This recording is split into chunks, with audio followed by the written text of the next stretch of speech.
if you're going to have a long, messy, and public breakup with the company that's employed you for 3 decades, also the owner of the franchise you invented in the late 80s, it's a pretty good idea to release the best game you've ever made before you head for the door. That game, of course, is Metal Gear Solid 5: The Phantom Pain. The company, Konami, is currently down one very famous employee in series creator Hideo Kojima, and that's to say nothing of Kojima Productions, originally a Konami studio, then disbanded, now operating independently. The strange public breakup was a reliable news headline in 2015 as various insiders leaked stories about the Phantom Pain's development against the backdrop of a rotting relationship. They inspired worry in those looking forward to the long-in-development sequel. And just a few weeks ago, we learned the truth. Kojima and Konami were no longer a power couple. But here's the weird thing. The game released this past September belies any worry you could have found in the drama surrounding its final months of development. Had you known nothing about the protracted breakup, playing Metal Gear Solid 5: The Phantom Pain would hint at none of it. In fact, in just about every conceivable way, The Phantom Pain represents the apex of the franchise's approachability at the same time that its creator and financier were acknowledging irreconcilable differences.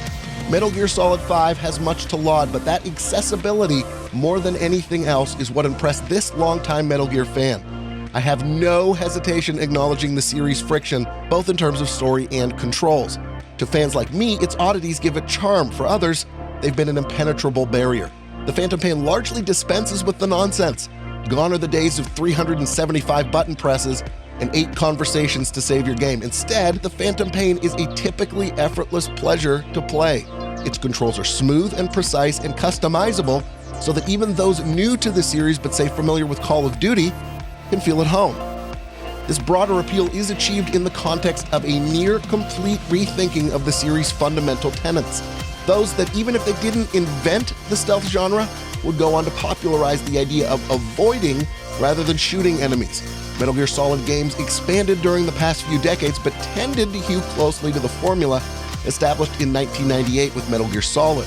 Levels grew bigger, players were given more control over the camera, and options expanded as everything looked prettier, but the formula remained largely the same. The Phantom Pain obliterates these boundaries, dropping Snake or Big Boss into open-world environments that force developers and players to rethink their approaches to stealth gameplay. That rethinking works remarkably well. It manages to retain the same conventions while deploying them in the context of a modern, open-world playing field. Though Metal Gear's roots lie in stealth, the Phantom Pain doesn't coerce players into a no-kill playthrough. That may be the ideal approach, but nobody will be in your ear reminding you of sneaking missions. The consequences of being seen are obvious, but they're not insurmountable. Everybody has lethal and non-lethal weapons at their disposal. You can play the Phantom Pain however you like, and it's an entirely competent shooter no matter which path you choose. What could be more accessible than that? I've been playing the Phantom Pain for months, and the only real complaint I have is kind of a silly one. I seldom feel compelled to follow the game's critical path.